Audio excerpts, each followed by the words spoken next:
Hi, my name is Bob Schwarzenberger. I'm a volunteer at the Hangar Museum here in Calgary because I was in the Air Force Reserve 403 Squadron right here in this hangar in the 1950s. I like coming here because I have the opportunity to share my knowledge and skills that I learned in the Air Force, and also I love working with children, so I do the school tours. So I'm very involved and love every minute of it. Today we want to talk about the Vampire jet aircraft, particularly the Havilland DH100 Mark III, the aircraft that we are standing beside. The Vampire began as an experimental aircraft. Its first flight was in 1943. So our Vampire jet is a very sleek and looking aircraft, and it's very fast. It actually flies about 546 miles an hour top speed. This aircraft has a dual tail, and that's what makes it so maneuverable. Now, there are some interesting things on the back end of the aircraft.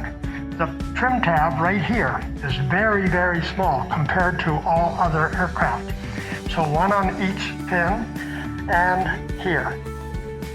The other thing that students always ask us about is this pipe on the rudder.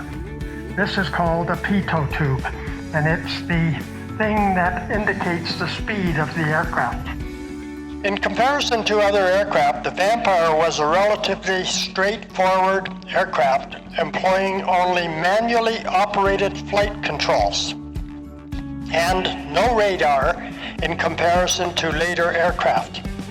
The Vampire had a relatively disorganized cockpit. People ask what these holes are for in the wing. This is the air intake for the jet engine. So you have the same hole on both sides of the cockpit, and that's where the air flows into the engine. Now, and on the front, down here, are the guns. And there are 4 guns on this aircraft, 2 on this side, 2 on the other. The Vampire jet had several firsts.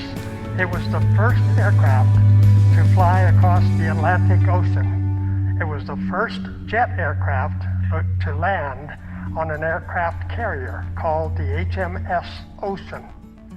It also set a world altitude record in 1946 of 59,500 feet. In 1946, a single Vampire began operating on an evaluation basis in Canada at the Winter Experimental Establishment in Edmonton.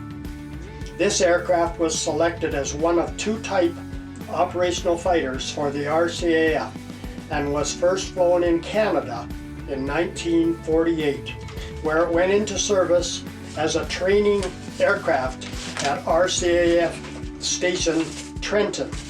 Operating a total of 86 aircraft, the Vampire became the first jet fighter to enter Royal Canadian Air Force service in large numbers. The Vampire had the function of introducing Canadian fighter pilots not only to jet propulsion, but also to cockpit pressurization and the tricycle landing gear.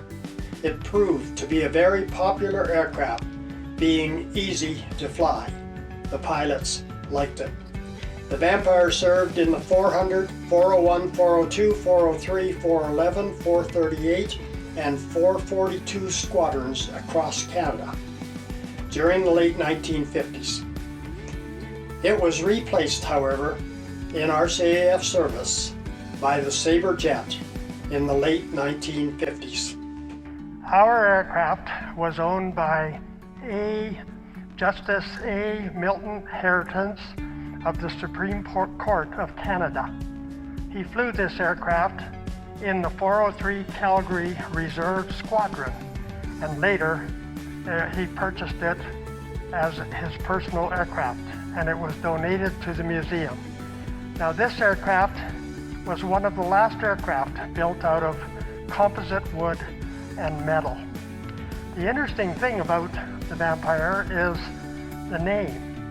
When it was first built, they thought of naming it the Spider Crab, but it ended up being called the Vampire because it looks like a vampire.